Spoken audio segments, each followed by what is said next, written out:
এটি নিউজ দেখছেন। প্রিয় দর্শক, আপনাদের সবাইকে আমন্ত্রণ জানাচ্ছি স্বাধীন সংলাপে। সৌজনে আলোক হেলথ কেয়ার অ্যান্ড হাসপাতাল। আপনাদের সঙ্গে রয়েছি আমি মুন্নি ইউসুফ। দর্শক, একদিকে তেল বিদ্যুতের মূল্য বৃদ্ধি ও নিত্যপণ্যের বাজারে সাধারণ মানুষের পকেটে টান, অন্যদিকে নানা ইস্যুকে ঘিরে রাজনৈতিক অঙ্গনে বাড়ছে উত্তাপ। সরকার যেখানে অর্থনৈতিক স্থিতিশীলতার জন্য এই সিদ্ধান্তগুলোকে প্রয়োজনীয় বলছে, অন্যদিকে বিশ্লেষক ও বিরোধী দল একে জনস্বার্থ বিরোধী আখ্যা দিয়ে প্রশ্ন তুলছে। একই সাথে কূটনৈতিক অর্জন, প্রশাসনিক জবাবদিহি ও সামাজিক নানা সংকট ও জনমনের নতুন ভাবনার জন্ম দিচ্ছে। প্রশ্ন হচ্ছে, এই যে অর্থনৈতিক চাপ, তা কি রাজনীতির উত্তাপের পারদকে আরও বাড়িয়ে দিচ্ছে?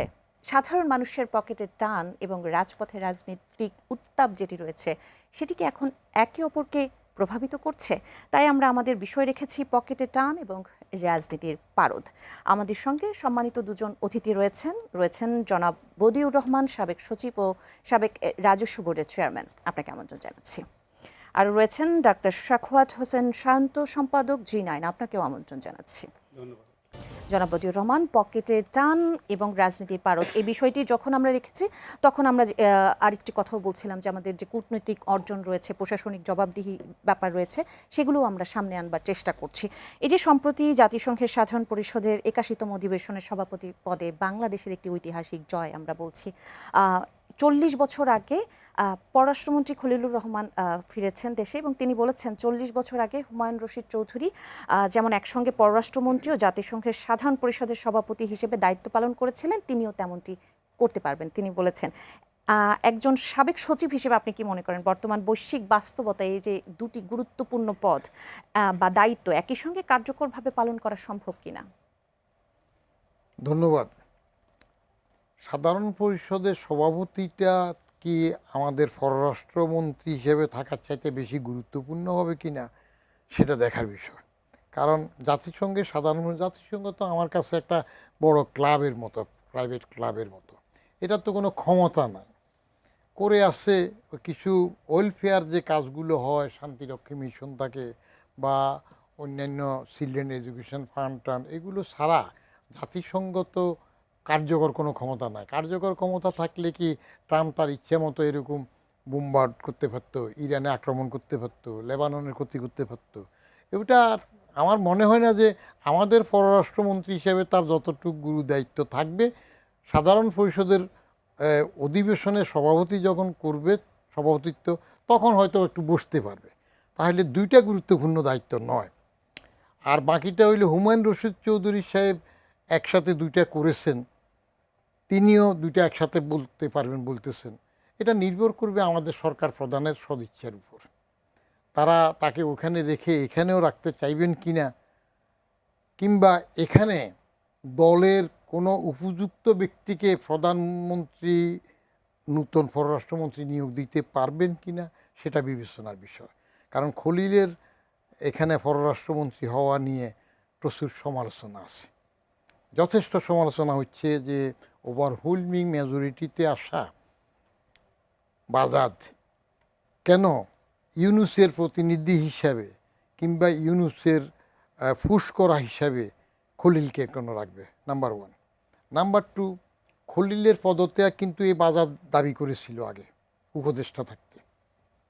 যখন উপদেষ্টা ছিল তখন বিএনপি বাজার, যেটা বাংলায় বলি, সেটা খলিলের পদত্যাগ দাবি করেছিল। সে পদত্যাগ রফা হইল কিভাবে? সেটা একটা কূট চালের মাধ্যমে হইল। ওই খলিলকে দিয়ে তারেক রহমানকে লন্ডনের বৈঠকে রিসিভ করাইলেন। রিসিভ করিয়ে সেখানে সলা পরামর্শ যা হইল, ললিপপ ধরাই দিল, খলিল লাইনে আসলো আর পদত্যাগের দাবি করল না। তো এখন যদি রাজনৈতিক সরকার কূটনীতি খেলতে চায় যে ঠিক আছে, ললিপপের সময় খলিল মিডিয়েট করেছে, এবং কেউ কেউ বলে আমেরিকা এবং ভারত দুইটাকে ব্যালেন্স করার জন্য খলিলকে চেয়েছে। আবার এবার জাতিসংঘে খলিলের ভোটে জিতে আসা 91 ভোট বা 98 ভোট, 99 ভোট পেয়ে আসা, জাতিসংঘে অনেকদিন কাজও করেছে, সেদিক থেকে এটা সাফল্য, ঠিক আছে। এটা বাজাদের রাজনৈতিক সিদ্ধান্ত নির্ভর করবে। একসাথে লাঠিও ভাঙবে না, সাপও মরবে। যে খলিলকে নিয়ে এত সমালোচনা আছে, এই উসিলায় তারে সরাইলাম, সেখানে হয়েছে চলে যাক, নূতন একজন কাউকে দেবে। আর যদি মনে করে যে না এত বড় দল হইলেও পররাষ্ট্রমন্ত্রী দেওয়ার মতো লোক তাদের নাই, যেমন আলীর আমলে, আওয়ামী লীগের আমলে বাংলাদেশ ব্যাংকের একজন গভর্নর তারা খুঁজে পায় নাই, এই জন্য গভর্নরের বয়স সীমা বাড়াইয়ে ফজলে কবিরকে আবার রাখছিল। তো ওরকম ভিতরে কতটুক কার কি সুবিধা অসুবিধা আছে সেটার উপর নির্ভর করবে দুইটা পারবে। আর হুমায়ুন রশিদ চৌধুরীর সাথে যদি খলিল নিজকে তুলনা করে তাহলে আমি এটা আবার ভালোভাবে নেব না, কারণ Khalil brilliant student, there is no denying the fact. Superior post exam 1976-এ he stood first in all cadres, সেই হিসাবে সেখানে গেছে। কিন্তু কূটনৈতিক বুদ্ধিমত্তার চালে সব কিছুর দিক থেকে হুমায়ুন রশিদ চৌধুরীর যে একটা ম্যাগনামিনিটি আছে, তার যে একটা বাইরের পরিচিতি ছিল আগের থেকে, সেটা খলিল এখনও হয়ে ওঠে নাই। জাতিসংঘে বেশি দিন করেছে, সেটা ভিন্ন। আবার খলিল হুমায়ুন রশিদ চৌধুরীর সাথে শেখ হাসিনার দুইটা একসাথে করার একটা লিয়াজও ছিল, কারণ বঙ্গবন্ধু হত্যা হওয়ার পরে শেখ হাসিনা রেহানাকে হুমায়ুন রশিদ চৌধুরী যেইটুক ফেভার করেছেন, দেশে আসার, ইন্ডিয়ার সাথে, ইন্দিরা গান্ধীর সাথে কথা বলার, সেই জাতীয় রিলেশন অত কিছু কি খলিলের সাথে তাদের লন্ডনের ললিপপ বৈঠকে ঘটেছে কিনা সেটাও নির্ভর করে। ডাক্তার সাখাওয়াত হোসেন শান্ত, আমি আপনার কাছে আসি। যেটি বলছিলাম যে পররাষ্ট্রমন্ত্রী বলেছেন আধুনিক প্রযুক্তির যুগে জাতিসংঘের যেই দায়িত্বটি তিনি পেয়েছেন সেটি আসলে সেটি এবং দেশের যে পররাষ্ট্র মন্ত্রণালয়ের যে দায়িত্ব রয়েছে সেটি একসাথে করা আসলে আরও বেশি সহজ হবে। 40 বছর আগের হিসেব আর এখনকার হিসেবটা সহজ হবে, তিনি তেমনটি বলেছে। এই যে ঐতিহাসিক অর্জনকে সর্বোচ্চভাবে কাজে লাগাতে সরকারের কৌশল কি হওয়া উচিত? আপনাকে ধন্যবাদ জানাচ্ছি এবং আমার সম্মানিত সহ আলোচক এবং যারা শুনছেন সবার জন্য শুভেচ্ছা রইল। প্রথমত যে বাংলাদেশের এই অর্জনটা সাংঘাতিক গৌরবের একটা অর্জন।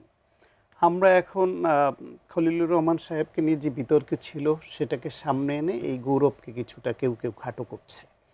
যদি খলিলুর রহমান সাহেব হেরে যেতেন তাহলে এটা বিশাল ব্যাপার হতো যে আমরা সাইপ্রাসের মতো দলের সঙ্গে হেরে গেলাম, এতটা বেজ্জতি, এতটা নিচে আমাদের অবস্থান নেমে গেল, আমরা পারলাম না। কিন্তু 3 মাস হয়েছে এই সরকারের, মানে 100 দিন পূর্তি হলো, 3.5 মাস হয়েছে এই সরকারের। 3.5 মাসের মধ্যে নতুন একটা সরকার এসে তারা আন্তর্জাতিকভাবে এই কূটনীতি চালিয়ে এইখানে বিজয়ী হওয়া, এটা চারটিখানি কথা নয়।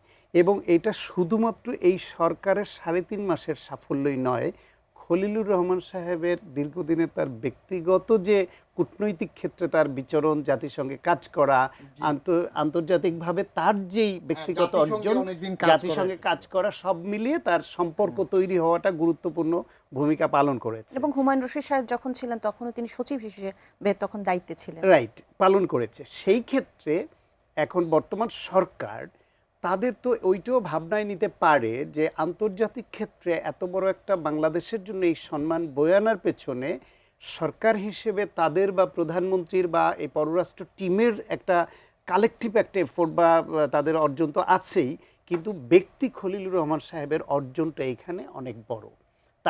তার ব্যক্তিগত যোগাযোগ, তার কারিশমা এখানে গুরুত্বপূর্ণ।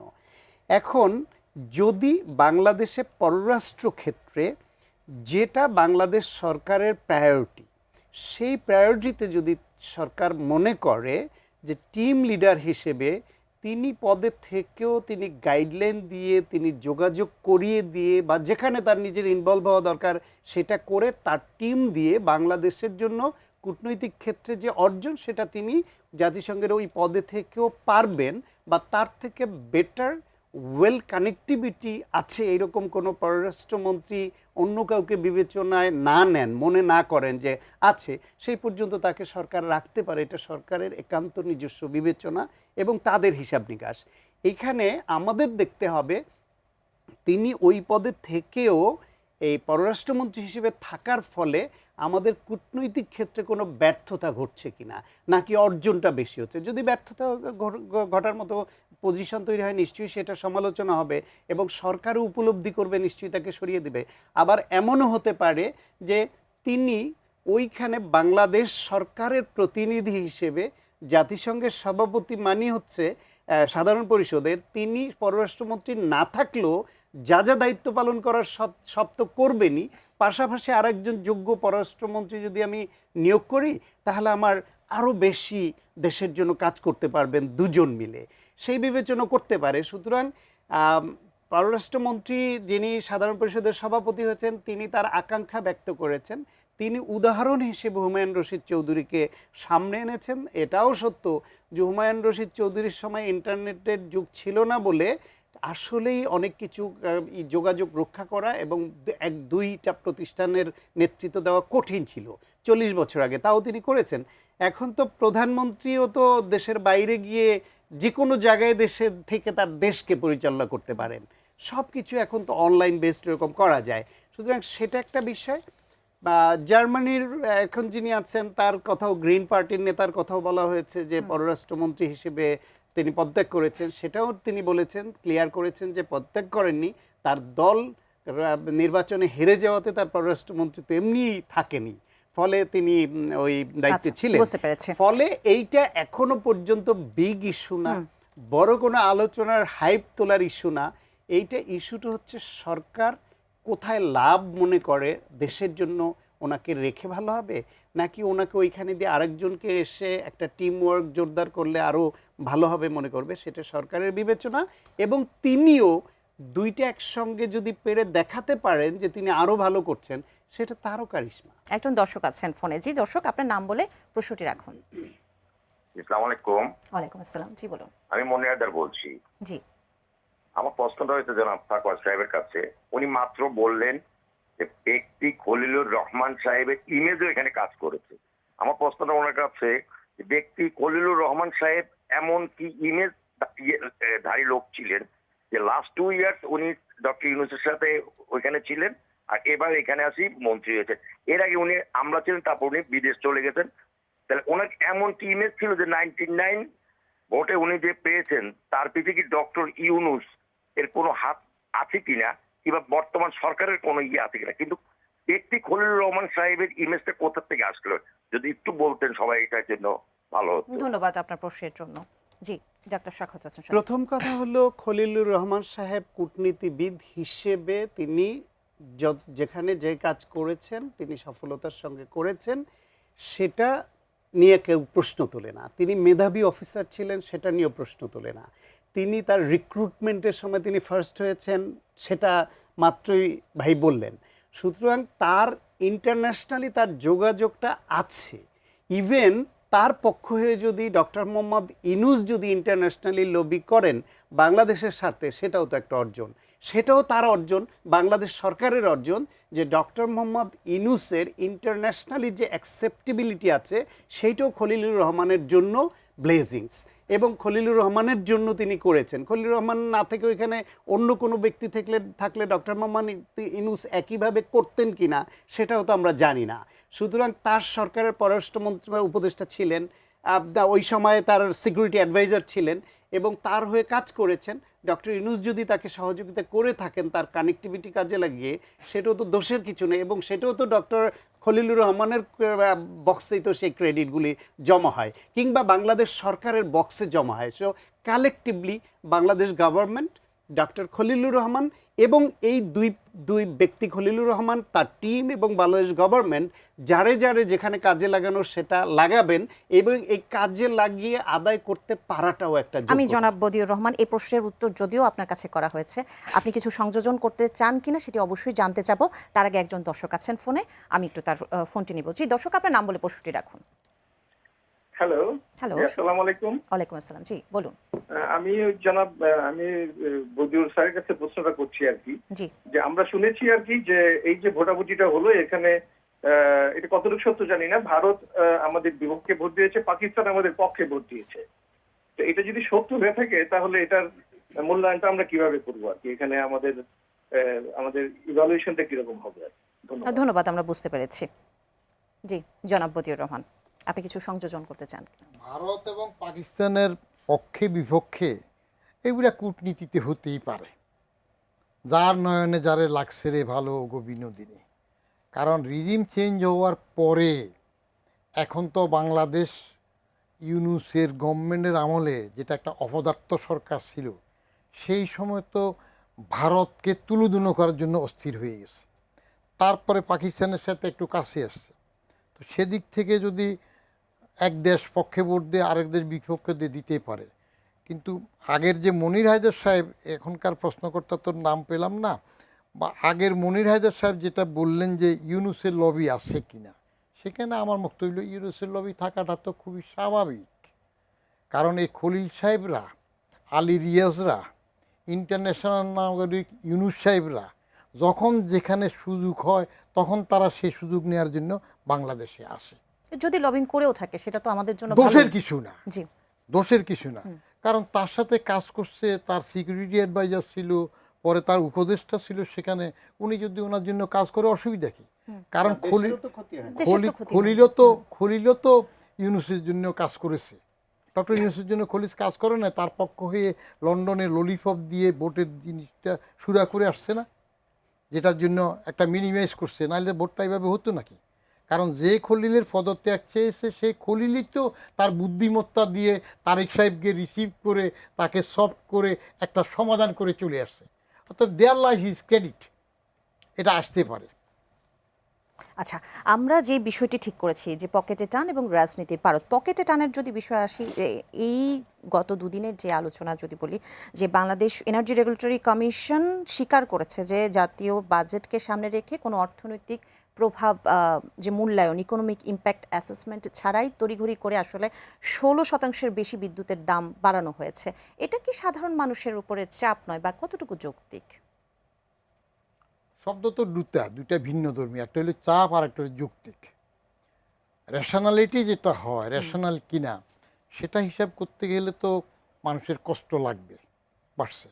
কিন্তু সরকারের যুক্তির প্রশ্ন আসলে সরকার রেভিনিউ আনবে কোথার থেকে? কয়টা খাত আছে তার? মূরত্ব নাই। অর্থ যা আছে সবার থেকে ট্যাক্স নেওয়ার মূরত্ব কোনো সরকারই দেখাতে পারে নাই। আমার সময় আমি যখন নেওয়া শুরু করলাম তখন তো সেই নির্দলীয় সেনা নির্দেশিত সরকার, অন্যেরা ভদ্রলোকরা বলে সেনা সমর্থিত, আমি বলি সেনা নির্দেশিত। সেই সেনা নির্দেশিত 3 উদ্দিনের সরকারও তো পরে আমাকে সরিয়ে দিল। আমি তো ট্যাক্স নিচ্ছিলাম নিয়ম মাফিক, সরকার নিয়ম করে দিবে, এই হইল আয়কর আইন অথবা এই হইল ইনকাম ট্যাক্স অর্ডিন্যান্স, এইভাবে নেওয়া হবে। তো আমি সেইটুক নেওয়া শুরু করলাম, পরে তো আমাকে বদলি করে দিল, পারলাম না তো। কিন্তু এখন পর্যন্ত সেই যে 18 বছর আগে চলে আসলাম, স্বেচ্ছা 15 মাস চাকরি থাকতে চলে আসলাম, তাদের জ্বালা যন্ত্রণা আর পারছিলাম না। তো এখন পর্যন্ত তো একটা কেসও বাইর হয়ে নাই যে বদিউর রহমান জোর করে জুলুম করে টাকা নিয়েছে। তো তাহলে টাকা নিতে দিল না কেন? এখন সরকার যদি নিজের রেভিনিউ, রাজস্ব, ইআরডির উপর সরকার সবসময় জোর দিয়ে আসছে, যেটা আগে এক্সটার্নাল রিসোর্সেস ডিভিশন, এখন ইকোনমিক রিলেশনস ডিভিশন বলে, গালভরা বলি, কেমন? আবার আমরা আগে বলতাম দাতা, দাতা বললে আমাদের মান সম্মান পাংচার হয়, আমরা বলি উন্নয়ন সহযোগী, কিন্তু আসলে দাতা দাতাই থাকে। সেই দিকে যদি বেশি ঝোঁক থাকে, নিজের লোকের থেকে টাকা নিয়ে যদি অভ্যন্তরীণ শক্তিটা না বাড়ায়, তাহলে এই সহজ সহজ কতগুলো খাত থাকবে, গ্যাসের দাম, বিদ্যুতের দাম, তারপরে যাইয়া ওই যে গাড়ির ট্যাক্স, এআইটি, ইনকাম ট্যাক্স, এই জাতীয়গুলো বেশি করবে। এইগুলো হইল ওই ঝাড় ফোকরের মতো। কিন্তু টাকা আছে, রাজস্ব বোর্ডকে শক্ত করে, শক্ত লোক দিয়ে, পলিটিক্যাল গুডউইল যদি স্ট্রং করে, যা আমার তোমার লোক হবে না, যেইটুক নিয়ম যার কাছে পাওনা আসো নাও, তাহলে ভিক্ষাবৃত্তিতেও কমবে। প্রথম বাংলাদেশ স্বাধীন হওয়ার পরে ব্রিফ কেস একটা নিয়ে যে প্যারিস কনসোর্টিয়ামে দৌড়াদৌড়ি করত, এবং যে সেক্রেটারি ইয়ারডি বেশি ভিক্ষা আনতে পারতো সে বড় জাতীয় সেক্রেটারি হইতো, সেই তার থেকে মুক্তি পাওয়া যাবে। দুইটাই ভিক্ষাটার প্রতি বেশি ঝুঁকে গেলে অসুবিধা। একটা হলো রাস্তার মোড়ে যে ভিক্ষা করে মলিন বাটি হাতে, সেরা কাপড়ে, আর আমরা সরকারের পক্ষ থেকে ভিক্ষা করলে একটা স্যুট, টাই, স্নো পাউডার দিয়ে করি। এটা ডিসকারেজ করা দরকার, রেভিনিউ ভিতর থেকে বেশি নেওয়া, বেশি নিয়ে যদি শক্ত হয়ে যায়, তখন আপনার এই বিদ্যুৎ, জ্বালানি, গ্যাস, ওই যে জ্বালানিতে 2 বার বাড়ানো, গ্যাসে বাড়ানো, এগুলো তখন কিছু রিলিফ পাবে। এর আগ পর্যন্ত সরকারের হাতে তো আর কিছু নাই। আচ্ছা, ডক্টর সাখাওয়াত হোসেন শান্ত, জনগণের টাকা লুটপাট বন্ধ না করলেও বিদ্যুতের দাম বাড়িয়ে জনগণের উপর জুলুম চাপিয়ে দিয়েছে সরকার, বলেছেন জামায়াত ইসলামীর সেক্রেটারি মিয়া গোলাম পরোয়ার। বিদ্যুতের বর্ধিত দাম প্রত্যাহার না করা হলে সরকার জনগণের রোষানলে পড়বে বলে হুঁশিয়ারি দিয়েছে জামায়াতের নেতারা। আপনি কি মনে করেন? প্রথম কথা হলো, এই বিদ্যুৎ এবং জ্বালানির দাম যখন বাড়ে এর প্রভাব সারা দেশের সব সেক্টরে পড়ে। কারণ একটা দেশে যখন জ্বালানি শক্তির বা ফুয়েল বা পাওয়ার এটার প্রাইস হাইক হয়, এটা সব সেক্টরে ডিস্ট্রিবিউট হয়ে যায়। কারণ উৎপাদনের খরচ বাড়ে, পরিবহনের খরচ বাড়ে, বিপণনের খরচ বাড়ে, প্রক্রিয়াজাতকরণের খরচ বাড়ে, প্রিজার্ভেশনের খরচ বাড়ে, সব বাড়ে, আলটিমেটলি ভোক্তার উপরে চাপ পড়ে। এই ব্যাপারে কারো কোনো দ্বিমত নেই এবং এটা সবাই আমরা জানি। কিন্তু যেটা ভাই বলছিলেন যে বাংলাদেশের রাজস্ব ব্যবস্থাপনাটা যে উন্নত করা দরকার, আধুনিক করা দরকার, পৃথিবীর অন্যান্য দেশ ডিজিটালাইজেশনের মাধ্যমে অনলাইন সিস্টেমে কিভাবে রাজস্ব আদায় করছে এবং ফাঁকি দেওয়ার কোনো সুযোগ নাই। আমার আয় এবং ব্যয় দুইটা একদম জলবৎ তরলং হবে। আমরা পানির মতো সরল বলি, পানি অত সরল না, পানির গাঠনিক ব্যাপার কেমিস্ট্রি অনেক জটিল, কিন্তু তারপরও কথার কথা যে পানির মতো সরল অন্যান্য দেশে। কেউ চাইলে তার আয় এবং ব্যয় লুকাতে পারে না। সেই বিশ্বে বসবাস করছি আমরা। সেইখানে যদি এটাকে এমন করে যে আপনি রেস্টুরেন্টে খেতে যাচ্ছেন, আপনি পণ্য কিনতে যাচ্ছেন, আপনার এই যে নিজে ইনকাম করছেন, বেতন কত পাচ্ছেন, ব্যবসা করলে কত আসছে, কত সরকারকে দিচ্ছেন, সব হবে স্বচ্ছ। সেই পর্যায় পর্যন্ত সেই দিকে আমাদের মুভ করতেই হবে। যতদিন সেটা না পারছি আমরা, ততদিন পর্যন্ত বাজেটের সমন্বয় যেটা আজকে জ্বালানি প্রতিমন্ত্রী অনিন্দ ইসলাম অমিত বলেছেন যে সরকার যে একটা বাজেট করবে, সেই বাজেটে আমরা যে ফ্যামিলি কার্ড দিব, আমরা যে কৃষিতে ভর্তুকি দিব, আমরা যে অন্যান্য ক্ষেত্রে স্বাস্থ্য খাতে বাজেট বাড়াবো, একটা আধুনিক স্বাস্থ্য ব্যবস্থা চাই। সরকারের টাকাটা কোত্থেকে আসবে? তাদেরকে তো এক খাত থেকে এনে আরেক খাতে ব্যয় করতে হয়।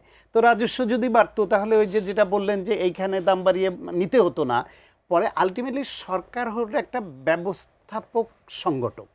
সরকার একটা দেশের ব্যবস্থাপক হিসেবে দায়িত্ব পালন করে। সেই ব্যবস্থাপনাটা তিনি যতদিন পর্যন্ত ওই যে বললাম যে স্বচ্ছভাবে ট্যাক্সের টাকা রেভিনিউ আদায় করে এবং সুষম বন্টন করে করতে না পারবেন, ততদিন পর্যন্ত এই ব্যবস্থার বাইরে আমরা যেতে পারবো না। ফলে সরকার মাত্র দায়িত্ব নিয়েছে। আমাদের প্রত্যাশা যে তারা ডিজিটালাইজেশনে যাবে এবং এই রকম রেভিনিউ আর্নিংটা আসবে। আমরা যারা এই দেশের মানুষ ট্যাক্স ফাঁকি দেয় না, এরকম মানুষ হলো গরিব মানুষ, যারা পরোক্ষ কর দেয়, ভ্যালু এডেড ট্যাক্স। তারা ছাড়া প্রত্যক্ষ করদাতাদের মধ্যে ট্যাক্স ফাঁকি দেয় না, এটা বুকে হাত দিয়ে বলতে পারবে এরকম লোকের সংখ্যা খুব কম। নাই বলবো না, সবাইকে আমি আঘাত করবো না। আমি বলছি একটা এক্সাম্পল করার বিষয় এটা না। আমি বলছি এদেশে এইরকম বুকে হাত দিয়ে বলতে পারে এরকম মানুষ খুব কম পাবেন। আয় করে, ব্যয় করে, বছর শেষে সেভিংস থাকে না বলে আমি কিসের কোত্থেকে ট্যাক্স দিব। সে আয় করে, ব্যয় করে, শেষ সব। কিন্তু আয়ের সময়ই যে তার ট্যাক্সটা কেটে রাখা দরকার, সেই ব্যবস্থাপনাও নাই সব জায়গায়, সব কিছুতে। ফলে এইরকম এটা হচ্ছে, এতে মানুষের কিছুটা কষ্ট হবে, এটাও সত্য। কিন্তু সরকার তো আবার যখন সারা পৃথিবীতে শতভাগ দাম বেড়ে গেল, সবাই বাড়ালো, তখন তো সরকার আবার বাড়ায়নি, তারা চেষ্টাটা করেছিল। এখন তাদের বাজেট ব্যবস্থাপনার জন্য বাড়াতে হয়েছে, এটা সৎ স্বীকারোক্তি দিয়েছে, অন্য কোনো গোজামিল দেয়নি, তারা সত্য কথা বলেছে। পাশাপাশি আরেকটা কাজ এটুকু মন্দের ভালো বলতে পারেন আপনি, ভালো করেছে, সেটা হলো ডিজেলের দামটা বাড়ায়নি। গণপরিবহনে ডিজেল ব্যবহার হয়, ফলে অন্তত পণ্যের পরিবহন, মানুষের পরিবহনে যে বড় যেই মানে খরচটা বাড়ার যে আশঙ্কা থাকে গণপরিবহনের ভাড়া বৃদ্ধি পেলে, সেই ডিজেলটা তারা এটা বুদ্ধিমত্তার পরিচয় দিয়েছে। অন্তত এটা মানে এই সিদ্ধান্তের মধ্যে এটা একটা ভালো দিক। এখন দেখার বিষয় হলো গিয়া, আমাদের দেশে যখনই একটার বাজেটে বা কোনো কিছুতে দাম বাড়ে, তখন এভারেজ সবাই বাড়িয়ে দেয়। গণপরিবহন যেন এই সুযোগে ভাড়া বাড়িয়ে না দেয়। আবার তাদেরকে বলতে হবে যে, ধরেন অনেক সময় আছে যেই দেশ, ওই ইরান যুদ্ধ বা ওই যে আমাদের ইউক্রেন যুদ্ধ হলে এই দেশে ওই যে উস্তার দাম বেড়ে যায়, বলে ইউক্রেনের যুদ্ধ। সেরকম ওই জ্বালানির দাম বাড়ার অজুহাতে গণপরিবহনে যেন বাড়া না বাড়ে, গণপরিবহনের যে পরিবহন খরচ না বাড়া সত্ত্বেও যতটুকু ন্যায়সঙ্গত বাড়ানো উচিত পণ্যের তার থেকেও বেশি দাম বাড়িয়ে দিল, যে সব খরচ বেড়ে গেছে। এইটা সরকারের কন্ট্রোল করবার একটা মনিটরিং এর মেকানিজম বিষয় রয়েছে। দুজন দর্শক আছেন, যে দর্শক প্রথমজন নিশ্চয়ই আপনার নাম এবং প্রশ্নটি করবেন প্লিজ। আমার নাম উসমান, আমি রংপুর থেকে বলছিলাম। আমার প্রশ্ন দুজনের কাছেই, যে আমরা যে দেশের জনগণ, দেশের যে সরকারকে নির্বাচিত করলাম, তো একটা দেশের সরকার, দেশের যে মূল মালিক জনগণ, জনগণের উপর যে একটা বোঝা চাপিয়ে দিবে, সেই চাপিয়ে দেওয়ার ক্ষেত্রে কতটুকু চাপিয়ে দিবে এবং এটা যৌক্তিক কতটুকু, মানে ব্যাখ্যা দিয়ে এই জিনিসটা কি আমরা জানতে পারি না? আমরা কি আন্তর্জাতিক সর্বশেষ যে জ্বালানি তেলের দামটা বাড়ালো, ওই দিন আন্তর্জাতিক বাজারে জ্বালানি তেলের দাম কমে গেছিল।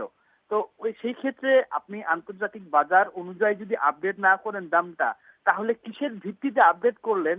এই প্রশ্নটা আমরা যে করব, এই জানার উত্তরটা কি দিবে এবং সাংবিধানিকভাবে সেই ব্যাখ্যাটা আছে কিনা যে আপনি বিদ্যুতের দাম বাড়াবেন, জ্বালানির দাম বাড়াবেন, কতটুকু বাড়াবেন, এই বিষয়টা সম্পর্কে সংবিধানে কি আছে? আমাদের দেশের মালিক কতটুকু সরকারের কাছে জানতে চাইতে পারে, কার কাছে চাইতে পারে, এই বিষয়টা দুজনের কাছে যদি ব্যাখ্যা করে বলতেন খুব খুশি হইতাম।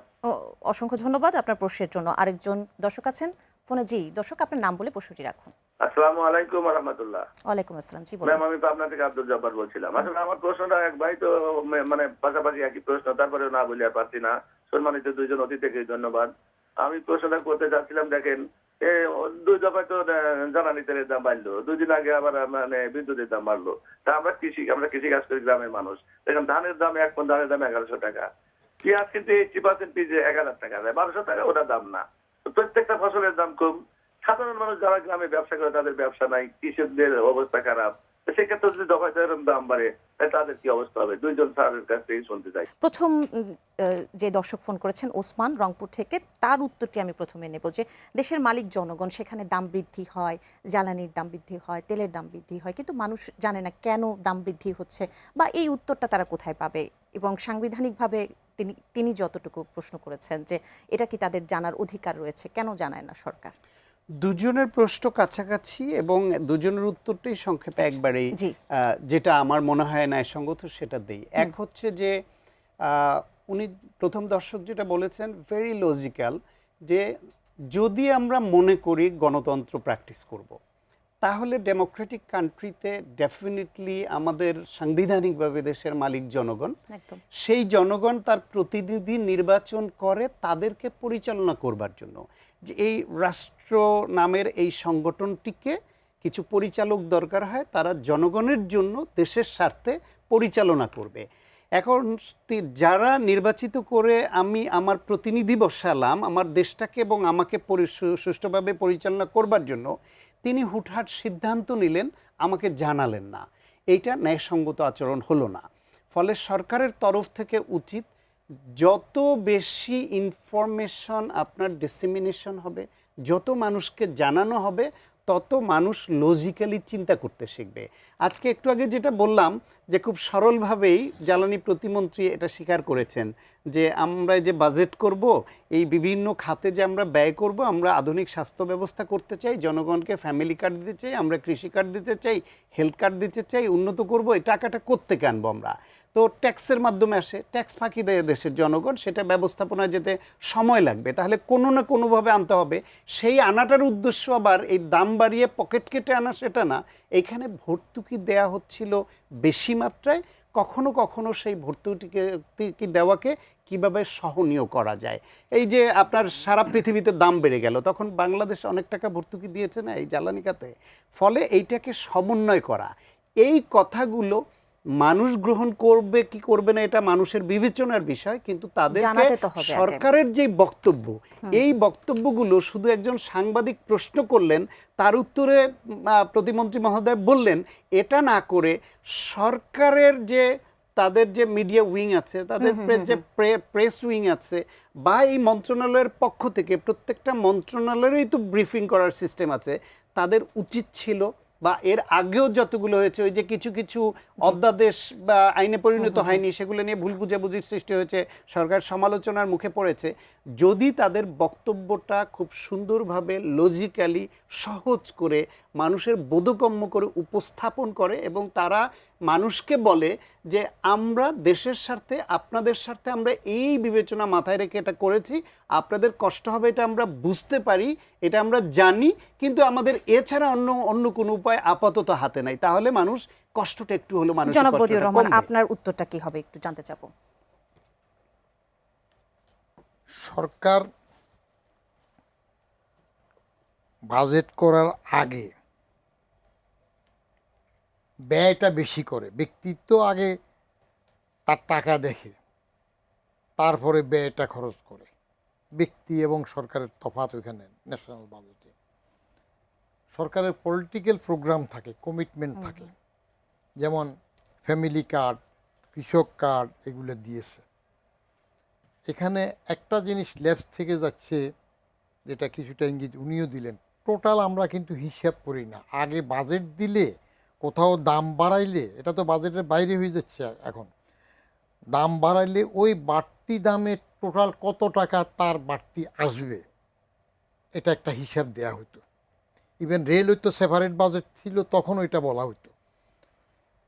এখন বেশিরভাগ ক্ষেত্রে যখন বাজেটও প্লেস করে, ওই হিসাবটা দেয়া হয় না, যে এস্টিমেটেড আমার এটাতে একটু করে বেশি বাড়লাম, ট্যাক্স বাড়াইলাম, শুল্ক বাড়াইলাম, এটা করাতে আমার এত বেশি আসবে, আর ওখানে কমালাম এত কমবে, টোটালি যাইয়া আমার প্লাস মাইনাস করি এত টিকবে, আর আমার উন্নয়ন প্রকল্পের মধ্যে আমার নিজের অর্থায়নে এতটুক দেব, বাইরের থেকে প্রজেক্টের এত, সেই হিসাবগুলো এখন সুন্দরভাবে দেয়া হয় না।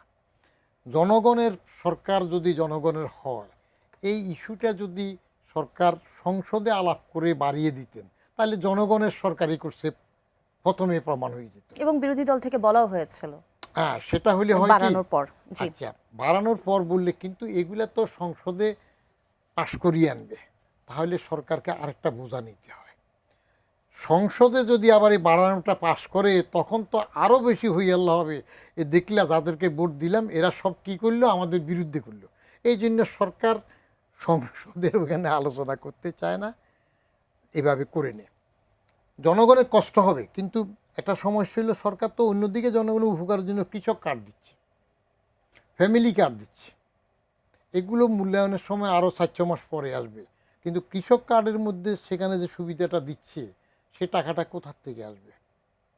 ফ্যামিলি কার্ডে যে 2,500 টাকা করে দেবে 4 কোটি পর্যন্ত, এটা টাকাটা কোথার থেকে আসবে?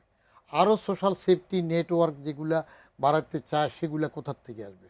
অতএব গভর্নমেন্ট নিজের শক্তি, সামর্থ্য এবং ইমপ্লিমেন্টেশন ক্যাপাবিলিটি কতটুকু থাকবে, সেদিকে ফোকাস কোন দিকে করবে। সহজ পথ, গাড়ির উপর ট্যাক্স ভরে দাও, মোটর সাইকেলে বসাও, দরকার হলে ব্যাটারি রিক্সার উপর বসাও, মানে যেটা তার উপায় থাকবে না। কিন্তু ট্যাক্স আদায় করার জন্য পরোক্ষ কর ছাড়া প্রত্যক্ষ করের যে প্রশ্নটা আসছে, সেই প্রত্যক্ষ করটা কার থেকে কত পাও না, এটা তো ড্রাইভ দিয়ে ধরতে পারছে না। তাহলে এই যে মূল্য, এমন একটি বড় খাতের মূল্য বৃদ্ধি, তার সাথে সাথে জন অসন্তোষের যে ঝুঁকিটা থাকে, সেটি সরকার অসন্তোষের ঝুঁকি নাই, জন অসন্তোষের ঝুঁকি নাই। তার কারণ জন অসন্তোষ, এখন এই বিদ্যুতের দাম বাড়ানোর জন্য যত অসন্তোষ হবে না, অসন্তোষ হবে যদি লোডশেডিং হয়। কারণ মানুষ এখন আরাম চায়, যে টাকা বেশি নেক, আমার কন্টিনিউয়াস পাওয়ার সাপ্লাই থাকুক। ওই আগের আমলের বিএনপির ধার করে ঘি খাওয়ার অভ্যাস করে ফেলেছে এখন সাংঘাতিক রকমের। ওই আগের আমলের খাম্বা ছিল, বিদ্যুৎ ছিল না, লোডশেডিং সারাদিন থাকতো, বিদ্যুৎ কখন আসে সেটা বিবেচ্য ছিল। এখন হাসিনা আমলে বিদ্যুৎ কন্টিনিউয়াস দিয়েছে, দাম বাড়াইছে, কোনো আপত্তি নাই। এখন এই সরকারও যদি বিদ্যুৎ কন্টিনিউয়াস দিতে পারে, তাহলে এটা একটা চ্যালেঞ্জ হবে সরকারের জন্য, যে বিদ্যুতের কন্টিনিউসিটা ঠিক রাখা। হ্যাঁ, ঠিক রাখাটা হইলো বড় জিনিস।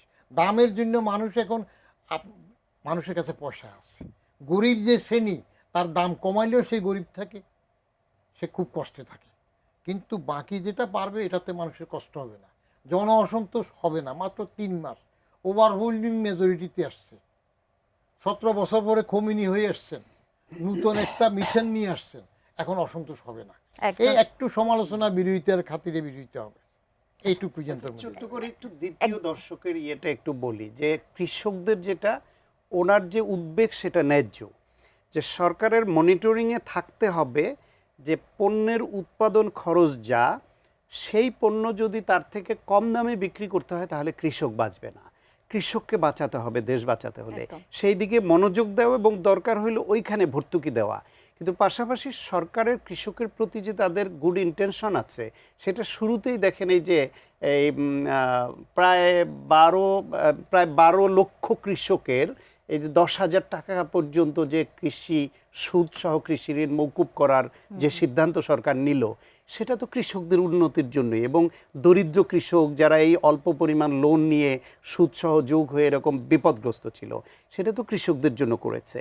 পাশাপাশি অন্য যে সমস্যাগুলি আছে, মাত্র 3 মাস হয়েছে, আমরা আশা রাখি এবং ওনাদের উদ্বেগটা ওনারা জানাতে থাকবেন। এটাও দরকারি যে সরকারের তার কৃষকদের উদ্বেগটা শুনতে হবে এবং শুনে ব্যবস্থাপনার দিকে মনোযোগ দিতে হবে যে আমার কৃষক যেন বাঁচে। কৃষক বাঁচানোর দিকে একদিকে সুদ মৌকুবের দিকেও সরকার গেছে, আবার কৃষক কার্ডের দিকেও যাচ্ছে। ফলে সব মিলিয়ে কৃষিকে বাংলাদেশে তারা কমফোর্ট দেওয়ার জন্য সরকারের উদ্যোগ আছে। ফলে যিনি প্রশ্ন করেছেন তার প্রশ্নটা জি, আর ন্যায্যতার সঙ্গে এটুকু বলবো যে সরকারের প্রতি ভরসা আমরা এখনো রাখতে চাই। যদি দেখি যে তারা করা কথার খেলাপ করছে, তখন আবার সেটা আমরা আবার নিশ্চয়ই আসবো আপনার সমালোচনা কাছে হবে। নিশ্চয়ই। একজন দর্শক আছেন, জি দর্শক আপনার প্রশ্নটি রাখুন, নাম বলে আপনার প্রশ্নটি রাখুন। আসসালামু আলাইকুম ওয়া রাহমাতুল্লাহ। ওয়ালাইকুম আসসালাম, জি বলুন, আমরা শুনতে আসসালামু পাচ্ছি। আলাইকুম ওয়া রাহমাতুল্লাহ। আমি জামশেদ ইসলাম সন্দ্বীপ থেকে বলছি। জি বলুন। যে আমার প্রশ্ন হলো বিজ্ঞ আলোচকদের কাছে আমার আমরা শুনতে পাচ্ছি, আপনার টেলিভিশনের ভলিউমটা একটু কমিয়ে দেবেন, আমরা আপনাকে শুনতে পাচ্ছি। ভলিউমটা কমিল। ভলিউম প্রশ্ন হলো আমি যে কজন বিজ্ঞ আলোচকদের কথা শুনি তাদের আজকে দুইজনেই আমার খুব প্রিয় লোক। তাই আমার জানার বিষয় হলো আজকে দুদিন যাবৎ আমরা দেখতে পাচ্ছি যে বিএনপি মহাসচিব মির্জা ফখরুল ইসলাম আলমগীর সাহেব বলছেন যে সব দলকে রাজনীতি করার সমান সুযোগ দিতে চাই। এই আলোকে আসলে ওনার কথা আমরা কতটুকু আশ্বস্ত হতে পারি, এটাই আমার জানার বিষয়। ধন্যবাদ। জনাব বদিউর রহমান, আপনার কাছে আসতে চাই। একজন দর্শক ফোন করেছিলেন, তিনি বলেছেন বিএনপির মহাসচিব দু জায়গায় বলেছেন যে সব দলকে তারা আসলে রাজনীতির মাঠে দেখতে চান। এমন একটি কথার প্রেক্ষিতে দর্শক জানতে চেয়েছেন সব দল বলতে আসলে কাদেরকে বোঝাচ্ছেন? সব দল বলতে তো এটা বলছেন কে? মির্জা ফখরুল মহাসচিব। জি, তো তাকে জিজ্ঞেস করতে হবে সব দল বলতে কোনটা বুঝাইলেন, এর মধ্যে সুপ্ত গুপ্ত হিডেন কিছু আছে কি না। কারণ আমরা তো এক আমলের রাজনীতিতে দেখছি রুল রিজভি কোথার থেকে বার্তা দিতেন বোঝা যেত না। 14 ইলেকশনের আগে সালাউদ্দিন কোথার থেকে বার্তা দিতেন জায়গা চিনা যেত না, খবর টবর দিতেন। তো এরপরে তো সুপ্ত গুপ্তের কথা উঠল। আপনি সব দল যদি বলেন, আমি এর আগে একটা টক শোতে বলেছিলাম যে আওয়ামী লীগকে নিষিদ্ধ করে বাজাদ একটা মারাত্মক খারাপ কাজ করেছে। তার কারণ স্মরণ থাকার কথা, বাকশাল হওয়ার পরে বঙ্গবন্ধু যখন খুন হইলেন, তারপরে প্রেসিডেন্ট জিয়া যখন রাজনীতি ওপেন করে দিলেন, সেই সময় কিন্তু বাকশালকে তিনি নিষিদ্ধ করেন নাই। প্রেসিডেন্ট জিয়া কিন্তু বাকশাল তো রাজনীতি করতে পারবেন না, বরং আওয়ামী লীগ তখন বাকশাল হওয়ার পরে রাজনীতি করার সুযোগ পেয়েছে। রাজনীতিতে কোনো দলকে নিষিদ্ধ করা, ইভেন জামাতকে যখন শেখ হাসিনা শেষ মুহূর্তে ইনুমিনু কাদের পরামর্শে বা তার ঘোড়ার তুমিতে নিষিদ্ধ করলো, আমি লাইভ টিভিতে তখন ডাইরেক্ট বলছি এটা একটা খারাপ কাজ করেছে। দল একবার নিবন্ধিত হওয়ার পরে তাকে আপনি নিষিদ্ধ সরকারিভাবে করবেন না, এটা ভোটের মাধ্যমে তাকে উইড আউট করবেন। দরকার হলে আলি মুলি হয়ে যাক, মুসলিম লীগ হয়ে যাক ভোটের মাধ্যমে। এইবারের ইলেকশনে যদি আওয়ামী লীগকে সুযোগ দেওয়া হতো তাহলে কিন্তু বাজাদের জন্য ভালো হতো। কারণ আওয়ামী লীগ অনেকে ভয়ে আসতো না, অনেকে ডাব্বা মারত, তাহলে তাদের আবার মূলি হওয়ার একটা সুযোগ ছিল। বাজার হলো বাংলাদেশ জাতীয়তা, মানে বিএনপি। আপনারা তো ইংরেজিতে বলেন, আমি একটু বাংলায় বললাম আর কি। ইলেকশনের আগে বিএনপি কি নিষিদ্ধ বা করা না করার ক্ষমতা রাখছে?